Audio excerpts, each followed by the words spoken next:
Welcome to episode 22 of the Athletic Philosopher Podcast. I am your host, the Tribal Prof, Jordan Goldstein, former sport history, philosophy, sociology professor, current endurance training coach, life coach, fitness coach, all of the above, none of the above, mostly in between of all of those things.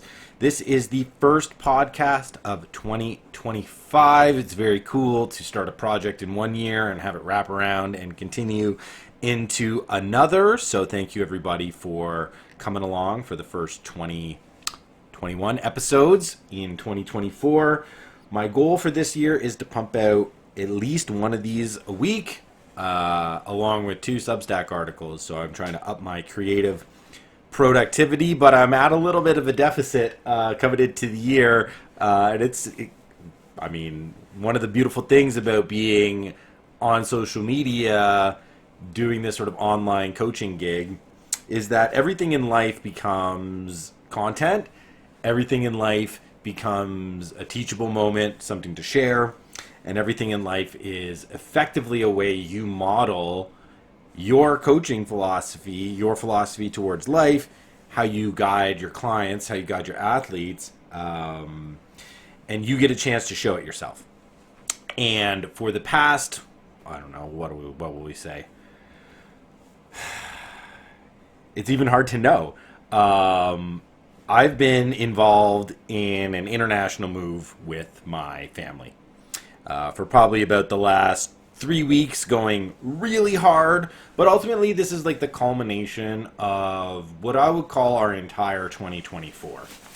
And what I want to talk about today is one of the most valuable elements of fitness training, particularly endurance training, but the recognition that the training, the competing, the playing sports are deep lessons that will transfer, resonate, and emerge and show up during the heavier trials and tribulations of our life. That's the big philosophy that I've been developing, building upon, and expanding upon. It's not this idea I created. It's a long-standing idea, thousands of years old. I'm simply trying to update it, revise it, refine it, and discard the pieces that have led to the bad results in the past, keep the good parts, and utilize it for living our best lives, living the good life in 2025. And this move has been, I would say, the greatest challenge in transferring lessons, skills, habits, attitudes, mindsets from training and competing in the endurance sports world into what I'll just call a trial. I'll just call it trial of life. So first thing, I want to set the stage for what 2024 looked like, why we're moving. Next, I'm going to talk about the element of control and the power of the endurance mindset, and then I will go into some of the highlights of the past month and forecasting out how we're going to bring this guy home. Now, 2024 started out with a big question for my family. My wife, she's got a nice corporate gig, a 9-to-5. It's something that she enjoys, something she likes. It's not for me. It's not for a lot of the people that I coach and I talk to. But one of the things that I always talk about is not worrying about what other people say and doing the things that fulfill you and make you happy.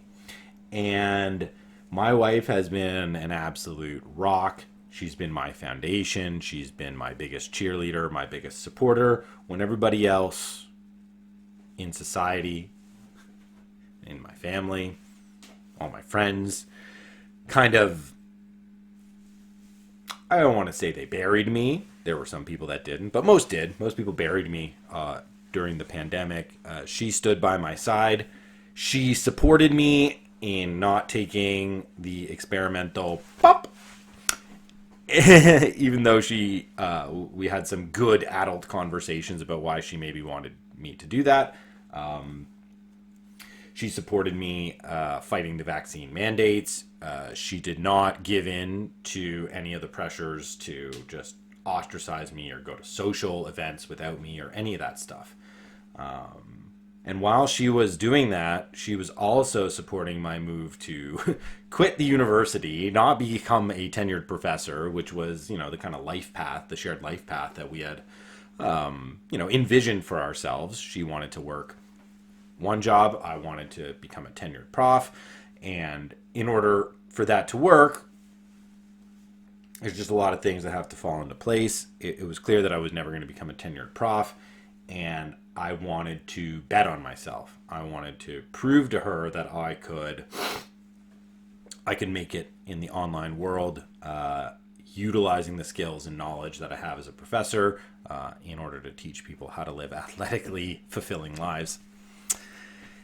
And her support was tremendous in 2022 and 2023 as I was doing everything I could to escape the university, establish a base, a business, secure a few clients, and get a little bit of momentum in the business world.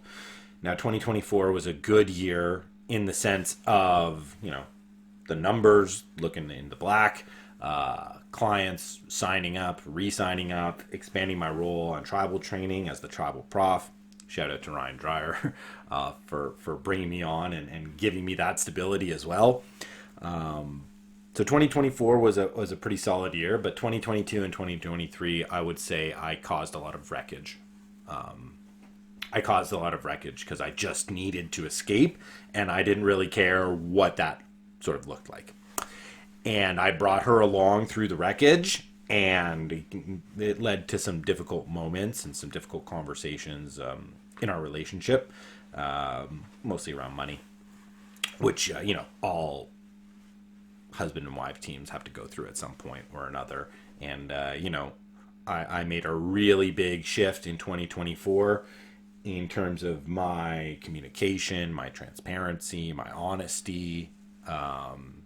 And it's been a really great year in terms of me reestablishing sort of that trust with her that she placed in me. And I wouldn't say that I squandered or totally got rid of, but I wasn't at my best. I wasn't at my best, and I needed to be better. Now I'm doing better. But that 2 years of support, like, that opened up a window for her to expand out her career.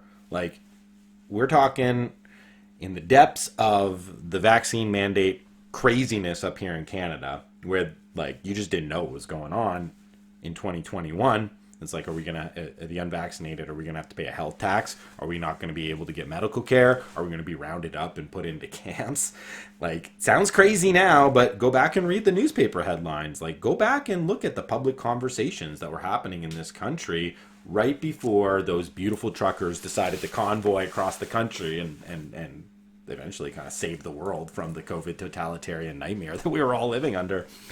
But, my wife and I, we live in Canada. We live in a beautiful rural village in Ontario. And both of us have grown up in Canada. All of our family is here in this area. We got our parents, grandparents, cousins, those types of things, all within like a 2-hour drive of us. And we had never seriously considered moving, going out. But my wife works for a big company, and there was always this option to go international. And in the depths of 2021... she said, like, we might have an opportunity to get out of here. And I said, I want to get out of here as fast as possible. I can't live here. I hate the people. I hate everything about this place. And I need to go. And all that really meant was checking a box on her employee profile saying, open to international relocation.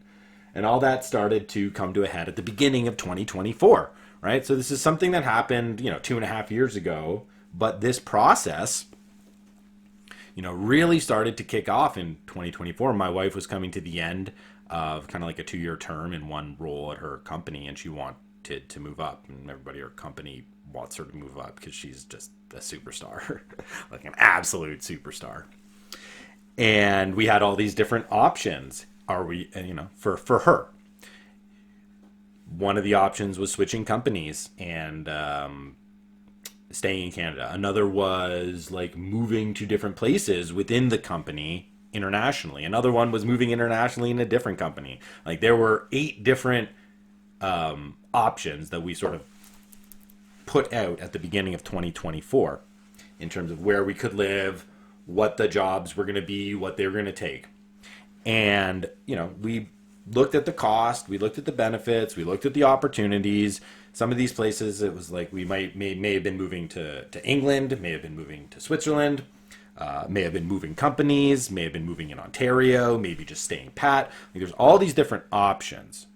The one that was at the very bottom of the list was moving to Chicago, to the North Shore of Chicago in the suburbs. That was the one that we decided, if we have to rank them, is maybe at the lowest.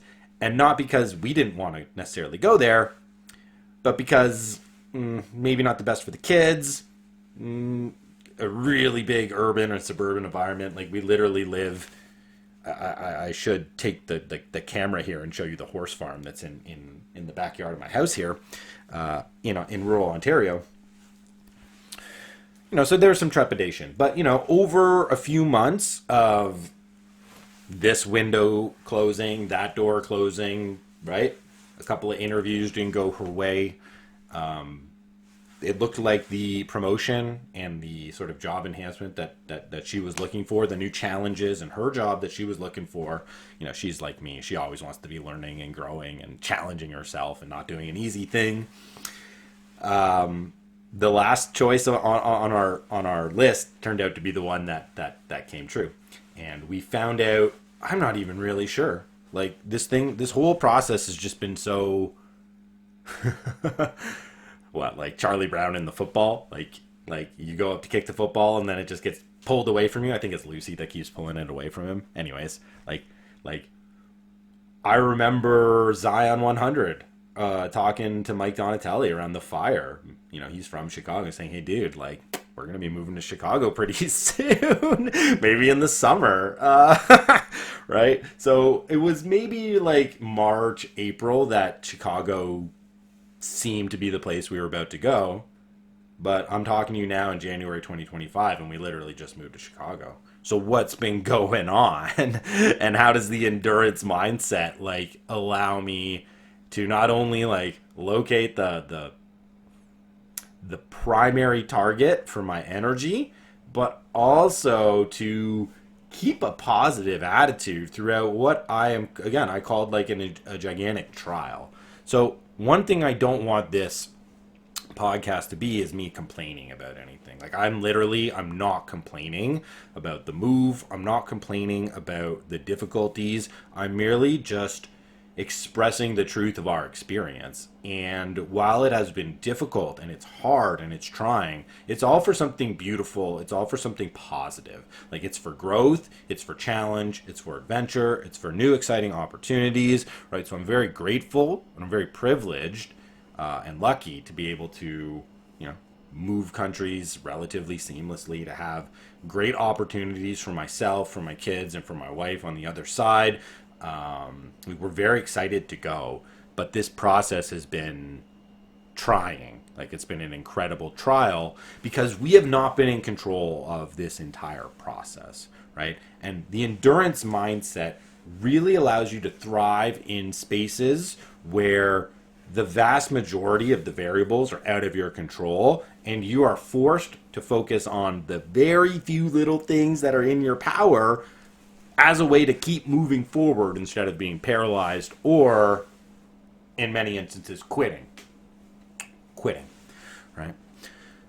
So once we kind of knew what was happening in terms of moving, honestly, I don't even remember the timelines on this. It's like, it's crazy. You'd think you would know, but it's just been like a tornado. The way I describe this to people is like, I feel like we're living in 5 different tornadoes at the same time, which is all good. They're kind of like positive tornadoes. Maybe they're taking us to Oz, right? Something like that.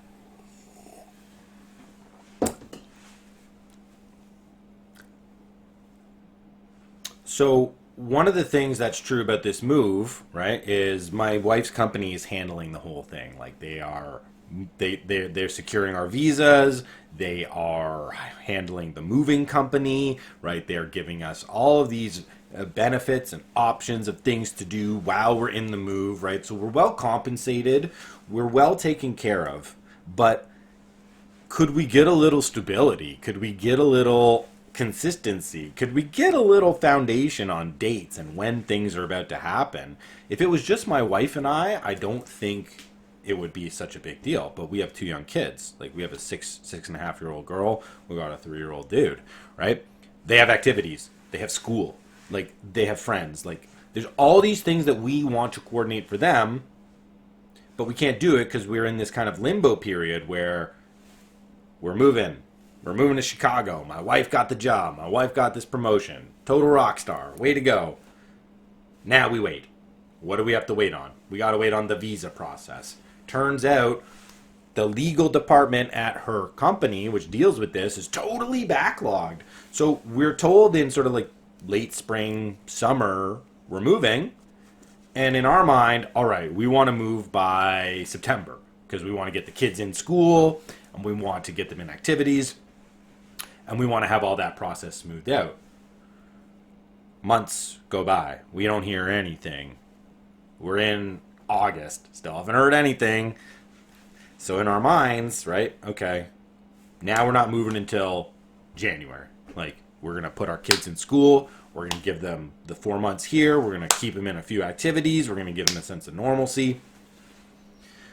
But in every sort of minor decision, we are Charlie Brown. So to give you just a little example, and you can extract this and multiply it, I think, by a factor of 10 or 100 when it comes to all these little minor decisions. When we go to get our visas, this is a process that we've been looking forward to getting. And it's what we need in order to, like, rent our house and to establish, like, bank accounts and do all these things in America to sort of ease our transition. And then we can move and then we can, get our house and everything. One of the things that's true about this opportunity for us was that, as I mentioned, it was kind of seen as the lowest on the totem when it came to our preference because of our kids. Like, what kind of a cool, adventurous opportunity are we going to give them by moving to a giant suburb by the Great Lakes? It's like we live outside of the city of Toronto in Canada, giant city, giant suburb right outside the Great Lakes. It's like, we don't want to live there. Why would we just want to go and take our kids and move there? Also, there's the complications of French language education. In Ontario, we have public schools that deliver a French immersion program. So my daughter, starting in kindergarten, when she goes to school, her teacher only speaks French to her. And this move is not a permanent move either. This is like a 2 to 3 year move team. So we have plans to come back. This house I'm in, which is an absolute bomb and a mess, we're not selling it. Like, our plan is to rent it out and to come back here. So we need to figure out a way for my kids to have French language school. Oh my gosh. In Chicago, which is great because there is an option, but it's America and it's a private school and it costs money, lots of money, which is fine. Like, if all of our disposable income, if all of the bump that we get in income from my wife being promoted and moving to a different country has to go to paying for my kids to have a great education, like, I'm happy to live in a small house. I'm happy to, like, not go on the trips. I'm happy to not have the nicer things in my house. Like, I want my kids to have the best experience. So that doesn't matter. That doesn't matter to me.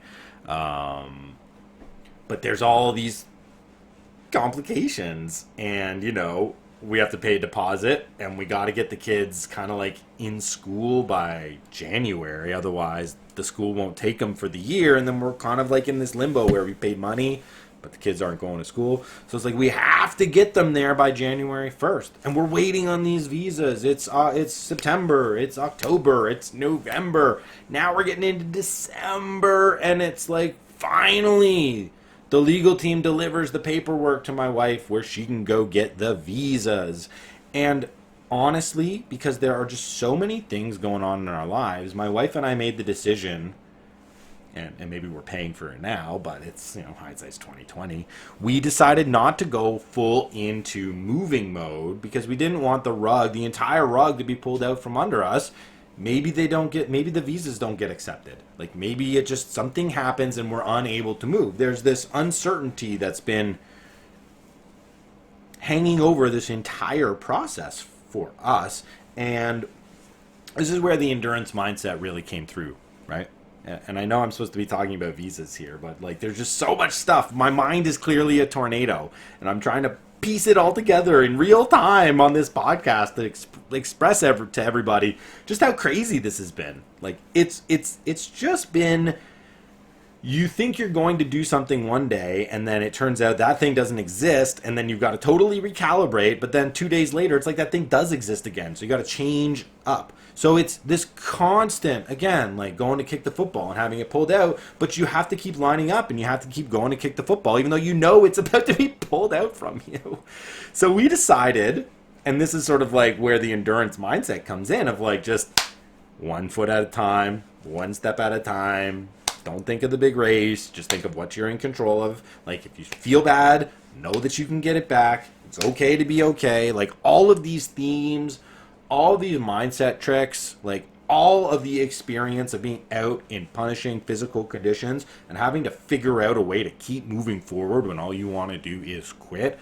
Holy moly, did that ever come through? Right? So in September, when we don't know the visas, we don't know we're moving, we have no conception. It's like, all right, I don't care what this company is going to do for us. If they tell us we're able to move in October, we're not doing that. If they tell us we can move in November, we're not doing that. We need to take control of the most important elements of our life right now, and that is our kids' stability and the sort of the overall vibe in the house, right? So after a few months of this uncertainty, like pulling us through the spring and the summer, knowing that we're moving towards this crucible, like, and crucible is a fancy word for challenge, I just made this intuitive click into my mind that we're now in a gigantic endurance race, and the same principles of a 100-miler or a 50-miler or like an Ironman, that's what we need. So, what helps you conquer 100 miles? 1 step at a time. So, instead of me trying to coordinate everything for the move, or focusing with my wife on what we needed to do, I doubled down on daily fundamentals. I doubled down on family dinners. I doubled down on reading to my kids. I doubled down on my training, right? I doubled down on trying to piece together quality time with my wife at the end of the day. It's tough. I wasn't putting things in boxes. I wasn't tearing stuff down. Like, we weren't really preparing for the move, because if it felt like if we started to box anything up, they would say, you know what, we're not even going to give you your visas anymore, and then we just have to unpack it again, right? Like, that's what it felt like. And when you are being tossed in a storm, right? Imagine a ship being tossed at sea by these gigantic waves. You just need to stay level. You just need to stay upright. Like, you just need to drill down to the fundamentals, and you need to hammer those until you get through the turbulence. And I believe that has led to an amazing amount of success, because when you say want to go get your visas, I'll go back to this particular story, and again, multiply this by about 10,000 for every single variable in this move, and we're talking about moving countries, right? I'm not talking about moving down the block. I'm talking about moving countries. We've had to close bank accounts. Like, we've had to do so many different things. And each time we do one of these things, there seem to be 10 different complications for each one of the 10,000 things that we have to do, which is like 100,000 complications. And that might sound like an exaggeration, but I assure you, it feels like it's about 10 times more than that when we're living through it. And this visa process is just a great example. So 2.5 weeks ago is when we got our visas. I'm literally on a call with an athlete, and the plan is, it's like a Wednesday. The plan is we're going to pick the kids up from school, we're going to drive down to one of the borders, and we're going to get our visas, we're going to go across and have dinner, and then come back. It's 1 minute before I'm hopping on a coaching call with one of our athletes, and my wife comes up, I don't think we should go to the border today. I'm like, why? Because I'm waiting on the paperwork to be delivered by FedEx, and I don't have it, and I don't think we have time to go and print out this 178 document and do all the things, and it feels like it's just way too much to take the kids down. It's also like a winter storm. Why didn't we get our visa paperwork? Because the Canadian postal workers were on strike for like all of November and December, because Canada's a joke of a place. Right? So it's like, even just like getting the stuff through the mail was impossible, right? And then it's like, okay, fine. Like, I had already planned my whole day to be going to the border. I did my exercise in the morning. Like, I canceled a bunch of calls in the afternoon. Like, everything was reoriented. And then, boom, I go to kick the football. Boom. It's not there. It got pulled out from under me, and I'm doing backflips onto my head. Right, so it's 1 minute before an athlete call. It's like, oh, all right, fine, whatever. The first thing this athlete and I start talking about is like endurance mindset and the move, and how like if I just focus on how many times this football is being taken away from me, like I'm gonna go mad. I'm gonna jump out the window. But that's not what I'm focusing on. It's just, all right, that's not turning out for me. All right, what can we do next? Like what can we do next? And of course, I'm in the middle of the call. We've moved on to a different topic. My wife runs up. Look, FedEx gave us the documents like 30 minutes later. We're still not going to the border. And I'm talking to my athlete, talking to my guy, and he's like, that's a sign you really do need to go to the border today. Right? But we didn't. And then we had planned to go and to do the visas on the Saturday. Turns out the processing office is not open on the Saturday. So we ended up not going on the Saturday. My wife had to schedule a 1-day flight to Chicago the next week in order to get the visas. And that's just like one thing. That's just one thing. That's the biggest thing in terms of like allowing us to move. But that's like 1 week. And then when we finally get the visas, that's 2.5 weeks ago. Then it's like go time. That was, I don't even know, like December the 11th, maybe like the 15th or something. There's the holidays too. Oh my gosh, it's like Christmas and Hanukkah and New Year's. So we have to spend all this time with family and not pack up our house. So we have literally like, the kids are starting school January 6th. We have our visas maybe like 2 weeks before the new year. We've got family we got family holidays, and it's like, we don't have our house packed up. We don't have anything organized. And now you're telling us we got to move in like 3 weeks. And 10 of those days, you're not even going to be at home. Oh, and you still have your 2 kids that aren't in school and don't have daycare. And they don't have childcare. So you got them running around. Suffice to say, we did not get a lot of moving done in between like getting the visas and literally on Friday, the January the 3rd, I'm recording this on January the 6th on the Monday, we packed up in the car, literally like still dirty dishes in our sink here, drove to Chicago to our new home. Well, we made a stop along the way, but stopped. We went to our borders, went to the border. Pardon me, my wife was able to get the visas for myself, my 2 kids.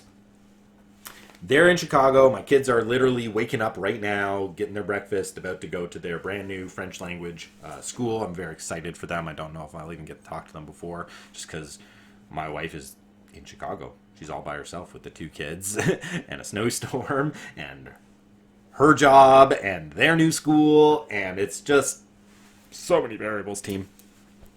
So how does the endurance mindset help us? Well, let's just take this Wednesday visa debacle thing. And I'll explain to you how this mindset has allowed us to, I would suggest, thrive through this trial. Like, the stress is incredible. The amount of variables, the amount of obligations and responsibilities on us is just overwhelming, especially on my wife. And she's like the ultimate planner. She's the organizer, right? I'm the creative of the team. She's the structure, right? That's one of the reasons we work so well together. So, when that visa thing happens in the call, it's like I finish up my call and I go down and I talk to my wife, like, okay, so what are we doing? Are we going to the border? Are we not going to the border? No, we're not going to go to the border. But now we have this opportunity, we have this time, space to go and buy out the lease of our car. So we drive down to the car dealership, which is about 45 minutes away from us because we live in the country. We do the buyout and we come back. So even though we're not able to necessarily do the visa process, there's so many different things on our list that we got to hit off. So we just check down. Oh, we can't do this? All right, we'll do that. How many times training for an Ironman, how many times training for an ultra do you want to hit a particular session, but life gets in the way and you've got to check down? You got to check down to like a B workout or a C workout. I've made my living checking down to B workouts and C workouts over the past 10 years that allow me to take on these big endurance races. And so this idea of the suboptimal of training and the suboptimal of competition just allows you to maneuver and move in that situation when everything is suboptimal. This whole move has been suboptimal, but it hasn't stopped us from hitting the tasks that we can hit in the moment when we need it, right? When we need it. And having some experience with this mindset has allowed me to identify the primary target very quickly, swiftly, and to implement it really fast and effectively, right? Because I've been doing this. I've been living it. I've been breathing this stuff for over a decade. It's second nature to me. When I see adversity, I recognize it. I recognize what can I control, what is out of my control, and what is the most valuable thing that I need to do in this moment to move forward, right? When that comes to ultra running, it's like simplify it. I'm running a long distance. I got to have strong legs. I got to have strong cardio. I got to have good fuel. That's it. I got to have a mind that won't quit. It's like these 4 things. Yeah, there's all the gear. Yeah, there's the train. Yeah, there's all these other variables in terms of like how you're going to feel. And this could be for a training run or this could be for a race or competition. Doesn't matter. When things get tough, when things get difficult, you got to make it simple. Like when you're in an ultra and all of a sudden, like you don't want to run anymore. If you don't want to quit, you got to make it simple. Okay, I can't run, but I can move forward. I can walk. And I can walk for a little bit. And eventually, by slowing myself down and just keeping the momentum, I can regain my composure. I can regain some energy. I can fuel up. And I can start to run again. I can go. So even just something like that, when you start to feel bad in a race or you start to feel bad on a long training run, a long training session, it don't last forever. Something bad's going to happen. I mean, if you're on like a 5-hour ride or something, something's going to happen to your bike. You're going to have to fix it. You're going to have to overcome it. Same thing on a long run.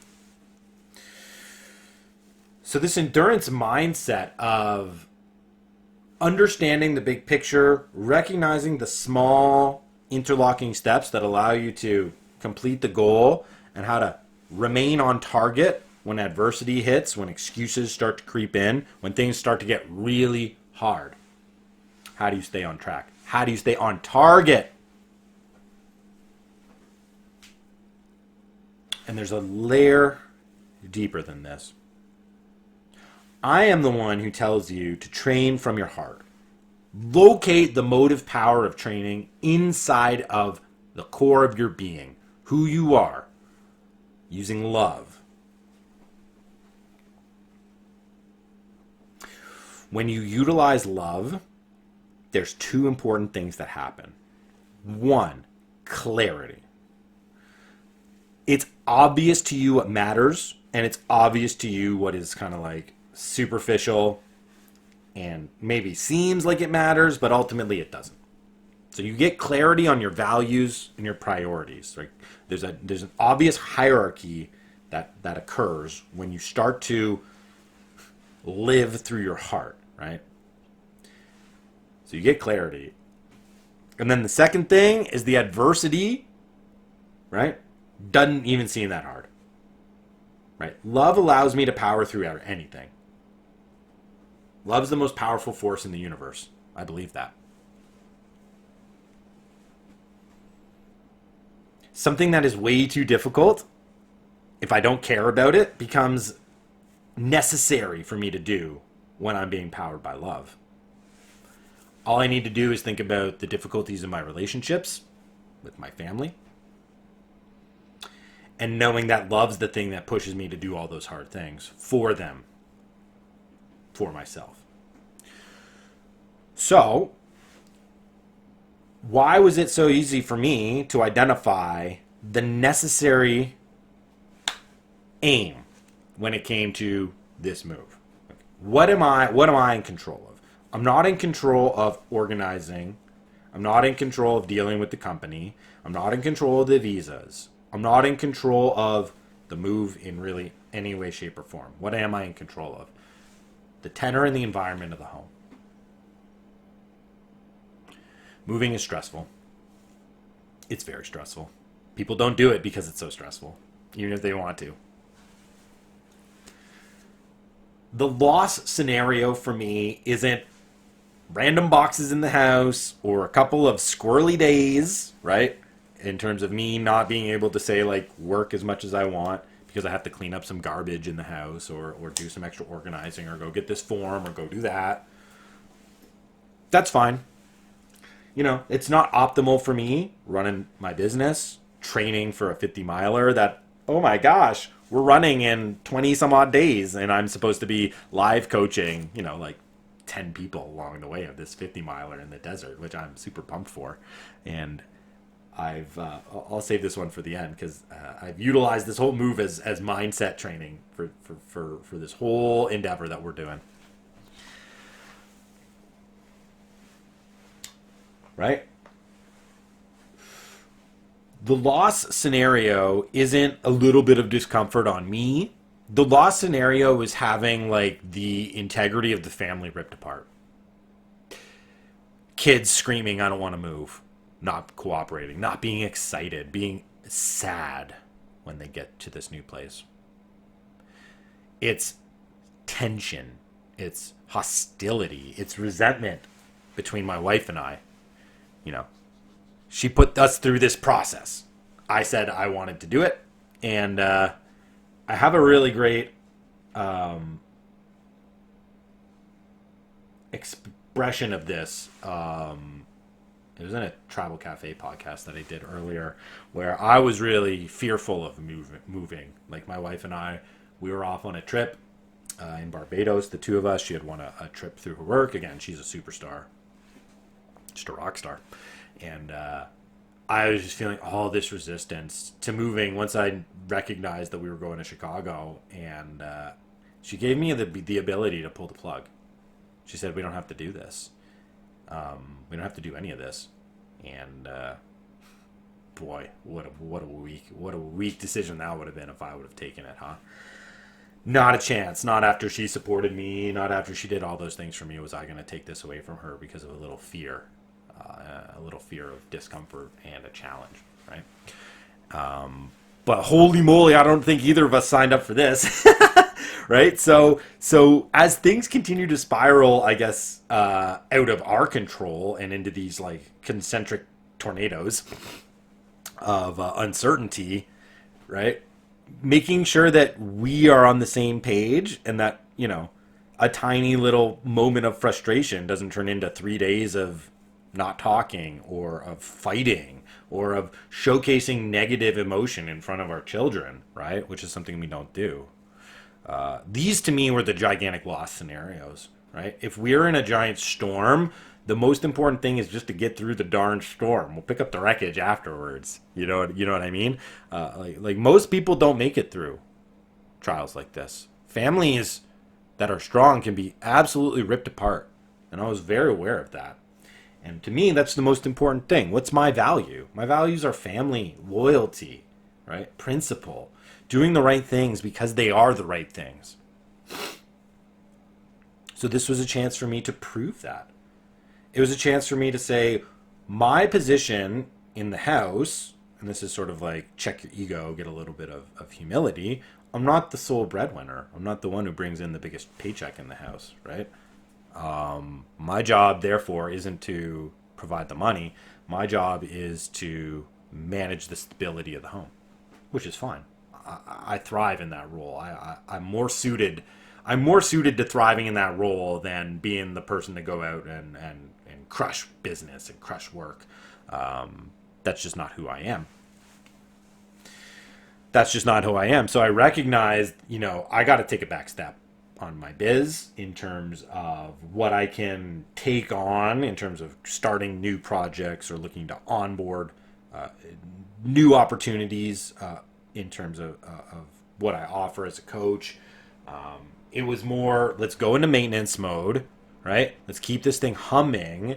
Let's make sure that we are delivering big value to the people who are already, trusting you to be their coach, and focus on keeping the heart in your home, which is why I said I doubled down on family dinners, or doubled down on reading stories, or doubled down on watching sports documentaries, like with my wife, which we probably should have done a little bit more of. But those are the things that mattered the most during this move, right? Those are the things that mattered the most, because when you get that football pulled out from you 1,000 different times, what do you have to check down to?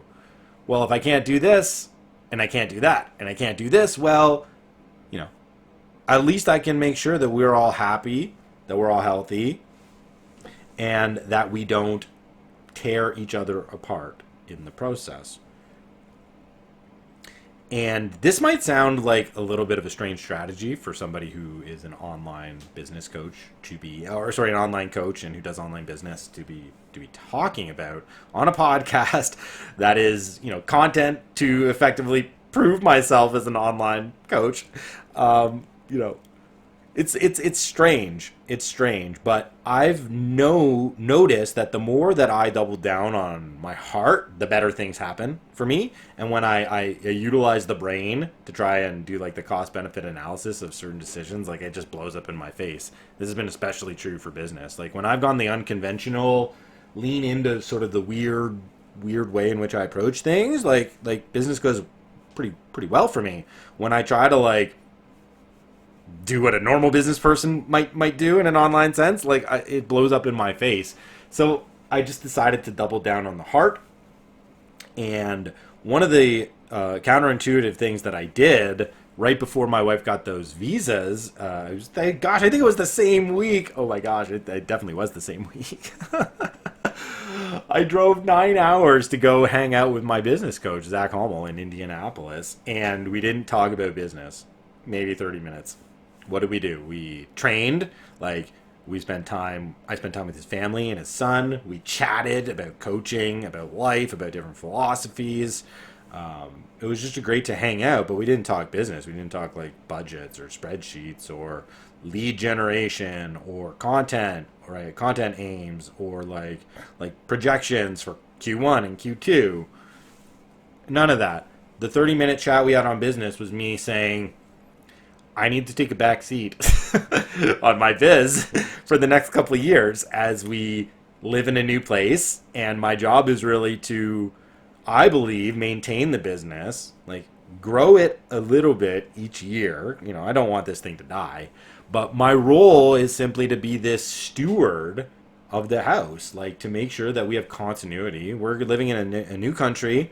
We don't have the social supports, right? We got to find community. We got to find a rhythm. We got to do all these things. And my wife she's working a new job. She's the one who's out. She's going to be traveling all over the world with her new job. 1 week out of the month, she's gone. She might be in a totally different continent, 7 time zones away, and it's going to be me and the 2 kids, which is fine, right? But should I be aiming at adding another $10,000, $5,000 a month, so I can hire a nanny? No, wrong. I should double down on family dinners. I should double down on cleaning the house. Like, I should double down on reading stories to my kids. Like, I'm not looking to gain money so that I can offload the experience and the challenge of moving to a different place and having to rely kind of like just on the strength of our family unit. This is one of the reasons why I focus so heavily on keeping the family unit strong throughout the tumultuous fall season, which is why it was so important for my kids to go to hockey or figure skating, right? Or to take them to the library, or whatever. I want my kids to have a normal life in the sense of they're not being tossed and turned around and feel as if they're just like at the mercy of what their parents want to do. Like that's not acceptable. It's not acceptable. And so for me, endurance training was the secret. It allowed me to identify this immediately. It allowed me to know what was the most important. And it allowed me to stay on task and not get distracted. It allowed me to push through. It allowed me to muster up the strength to take 20 deep breaths a day, right? Instead of blowing up, instead of yelling, instead of making a snide comment. You know, you're not perfect. A couple of those snide comments come out, but it's like, that they're one-offs and they're done, and then we don't dwell on the negative emotion, right? Like I've gotten a lot better at like feeling the negative emotion, maybe having it being expressed for a minute, but then we move on, and it's like it's okay. It's just a burst of emotion. Like, we don't hold on to it. My wife and I, we let it melt off because we understand that there's stress. And that ultimately, like, we are a team and we love each other. And a little bit of frustration isn't the thing that defines who we are. It's the putting down the frustration and staying on task together as a team. Right? And this just is so paralleled to what we do in endurance. Like, I just cannot express enough how valuable this mindset has been for me in this entire process. You know, I've been talking to my clients about this for the last 2 months. About the first question they all ask when I get on the call is like, how's the move going? How's the move? And I would tell them, oh, well, here are the variables that didn't play out this week, and here's how I'm dealing with it in real time. And it turned out to be this incredible opportunity to practice what I preach, teach it, and show it in real time. Right? I'm the person who tells you to live from the heart. What kind of a great coach? What kind of a coach would I be if I just gave away my heart and just started to aim at the objective measures when things got really hard? No, I have to double down. I have to double down on the things I'm teaching my clients. I have to double down on the things, the mindset hacks and the tricks and the power we get from altering our perceptions when I'm talking to my athletes on the team. All those things like need to be reverberated and resonated out through my actions. Otherwise, I'm just a liar. I'm just telling you to do something I'm not willing to do myself. So this move has been an incredible example of me putting the lessons that I've been preaching about now for the past at least 2.5 years on social media, like in a really concentrated, dedicated way.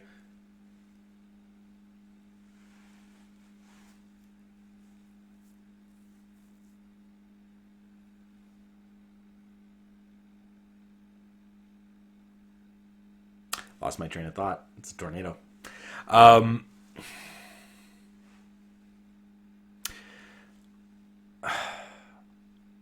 Let me just finish this out.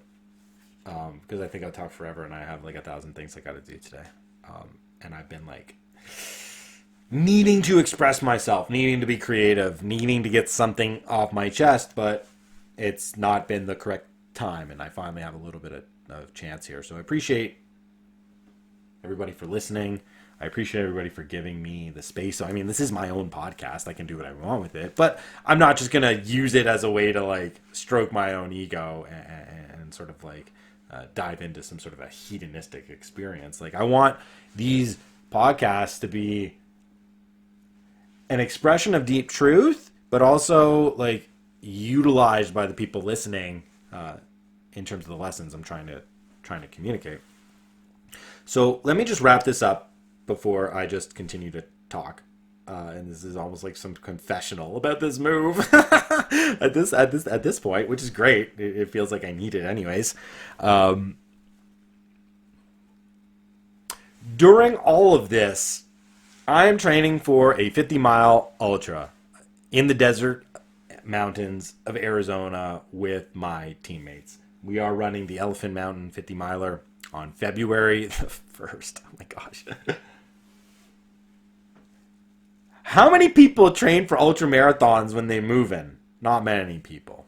How many people are also being called upon to lead others? So I'm leading a bunch of first timers. I'm leading a bunch of our athletes. My expectation for this race is not that I'm just running the race, is that I'm live coaching people throughout the race. And I promise you, you have no idea how much extra energy that takes, how much extra effort you need to put in to a live coaching effort in an ultra. It's unbelievable.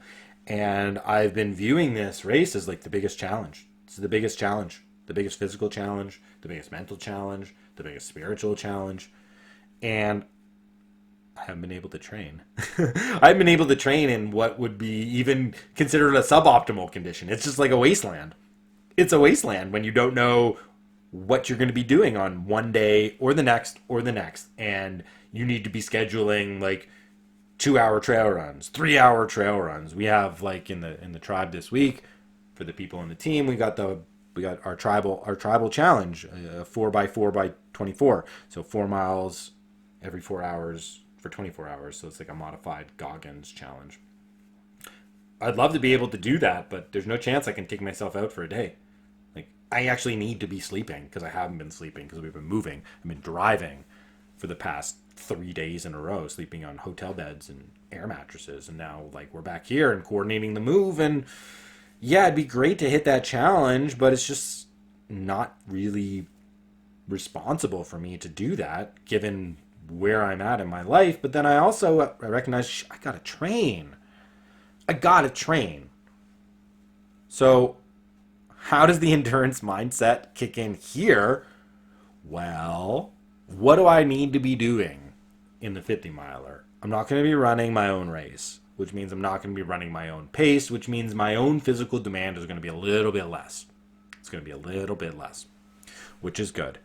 One of the things that I've been doing is going out with my teammate, my former one-on-one client, and one of my best friends here up in Canada, Chris Boyce, who I'm very sad to be leaving, but I'm very happy we're on the team together, so we can continue to be brothers. I've just been taking him on trail runs for the past 3 months. You know, we live about an hour apart. I love going on nice, faster, long runs on the weekend, but I said I have to give those up because I need to practice live coaching. I need to practice carrying a pack. I need to practice going at a slower pace, and I need to practice talking to someone on the trails because that's what I'm going to be doing. So I've shelved a little bit of my own performance and my own training and have focused a little bit on doing what I'm going to be doing, and then utilizing just this battering ram of a move like as the mindset training, as the mindset prep. Like, if this is going to be the hardest physical, spiritual, mental challenge I'm going to go into, I'm telling you right now, team, it feels like a vacation. Like, a couple months ago, I wasn't like fearful. I would just say that I had a healthy respect for the challenge, thinking, oh, last year we did Zion on 100 with 10 people, and you know that was the hardest thing. Doing 50 miles, that's going to be like half as easy, or sorry, half as hard. Wrong. It's going to be harder. It's going to be harder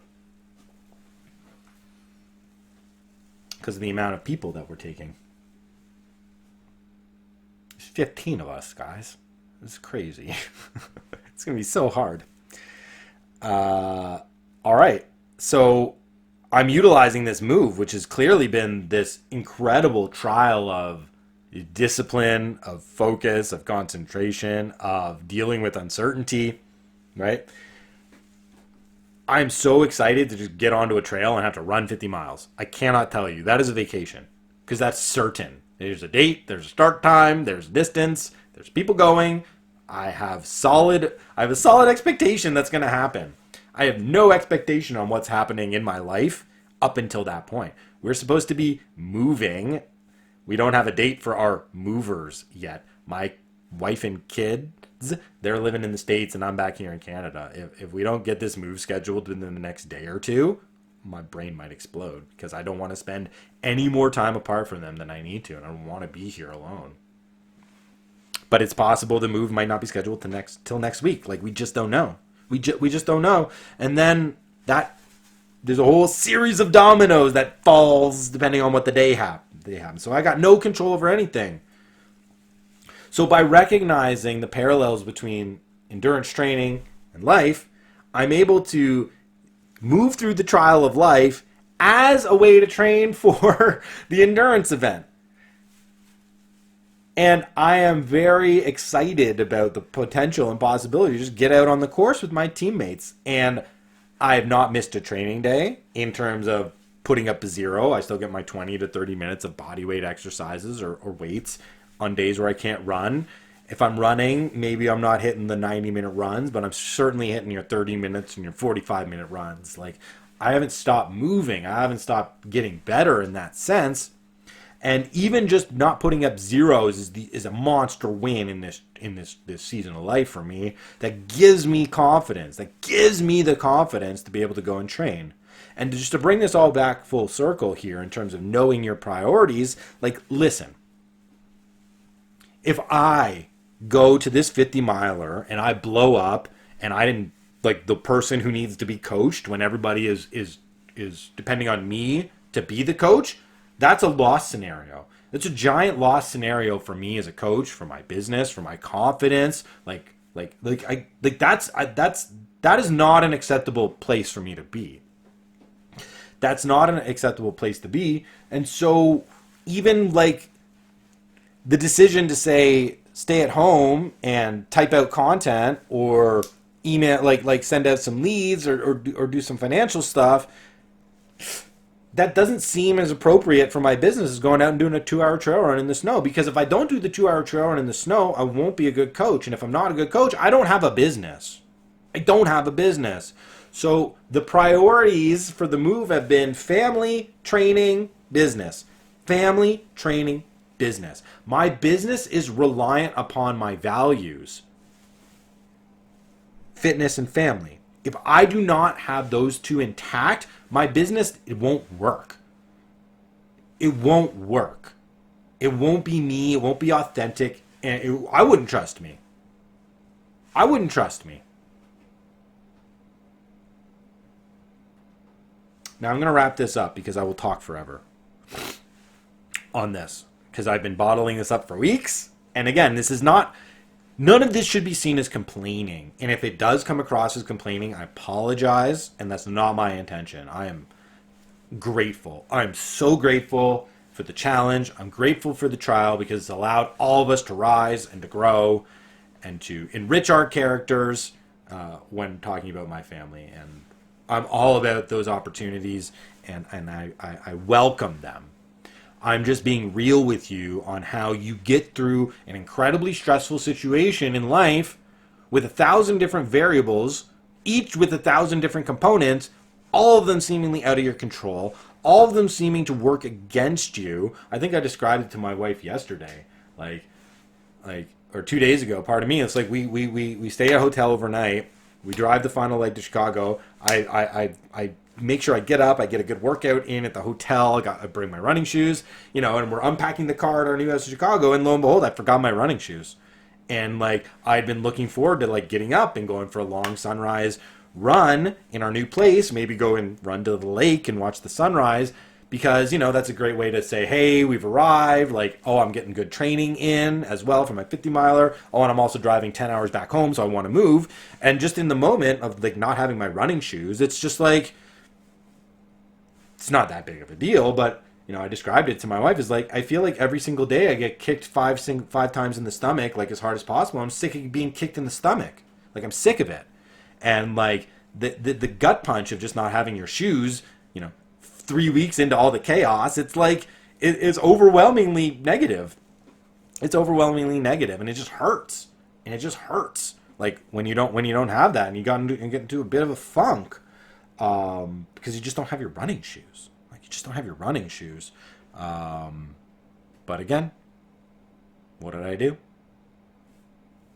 Hit 30 minutes of bear crawls. on this giant wood floor that we have in our new house before I got up. And I wasn't about to go run on dead shoes outside and give my wife, like, take away the one thing that she needs most, which is sleep. Like, oh, like, I'm not around in the morning because I got to go hit this run to feed the ego or whatever. And, you know, the kids get up and they go into her room and wake her up. It's like, no, I need to stay around. I need to make sure that if the kids get up, they're coming to me and they're not waking up mom, which ended up happening, which is great, right? So the training orients me to know what's the most important things in my life because my training is oriented at right out of my heart. So it's easy for me to recognize what I need to do, even if it's difficult, and then I have the resolve to go and do the difficult thing because I'm being powered by love. So for you out there listening, if you've made it through this whole episode, congratulations. I applaud you. The takeaway lesson is this. In seasons of life where there is a giant trial in front of you, number one, be grateful for the trial because it's your opportunity to grow, which clearly we've all been doing. We're all hitting new levels here in my family through this. I'm very excited to get out onto the other side. Resistance always comes right before the breakthrough team. What I want you to take away from this is adversity in training, when properly understood and aligned to the deepest parts of you, make going through adversity in life easier. And not in the sense that it's not difficult, but it's your resolve to keep moving forward is so strong that the adversity shrinks and you're able to move through it. And this move has just been an entire episode of me putting that directly into practice. So thank you very much for letting me share what's been on my heart for a few weeks, probably a few months now. I'm not sure if I hit all of the training parallels that I wanted. I'm not sure if I hit all of the examples that I wanted, but there's just been so many things going on. And if this is a little bit rambly, if it's a little bit chaotic, well, that's what my life looks like. So it's a good representation of what we're feeling on the inside here. But I'm smiling. I'm happy. We're moving forward, team. We are not going to let the gigantic goal stop us, paralyze us from moving forward towards our greater potential, which is always on the other side of a trial.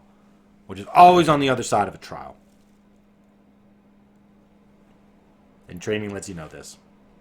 Training lets you feel it in your body. Training gives you the real experiences. It gives you the real history. It gives you the real context of who you are so that you can rise up to the challenge with your authentic self, leading with the heart, living by your principles, making the right decisions. Have I made all the right decisions? No. But have my priorities been on point? Yeah. And that's what matters most. Aim is the most important. The rest figures it out. So aim with your heart, go hard, move your body, test yourself, and you get to play this game called life on easy mode. Not that it's easy, but you get to have fun through the challenges, and you get to appreciate them and be grateful for them as opposed to like complaining. I could have come on here and I could have negative this, negative that. This thing stopped me here. This thing stopped us there. Can you imagine that this process? Can you imagine? No. I just need to explain to people what it's like to live in a world of complete and total uncertainty while also being completely out of control of the processes that are determining the most important things of your life. It's a wild ride, team. It's a wild ride. But now we're in it, and I'm grateful to be in it so I can be learning the lessons, taking a few losses, getting some giant victories, and sharing it with you guys and my team. And I promise you this. Wait until February 1st. Wait until we show up at that darn Elephant Mountain, and I am going to be spewing all the wisdom. I am going to be sharing it with the team. We're going to be crushing this race, and I'm going to be rising up like you guys have not seen once this thing is over. I can feel it. There's this energy There's this energy that's alive in our team, in our circle, the people in our community, our larger community. 2025 is the year, dudes and dudettes. A lot of the things that I've been talking about, that I've been encouraging a lot of people in this space to do, I feel like it's about to come to fruition. I feel like we're all about to level up in an incredible way. And I'm a little bit stalled on that because of the uncertainty of this move, but I promise you, watch out. Watch out. We've got a couple more weeks of this moving sprint where content, where work, and biz, they're going to be kind of all over the place. Once we get established, once we get a foothold, we're all going to rise. That's my promise. You come through the trial stronger than ever. That's the hero's journey.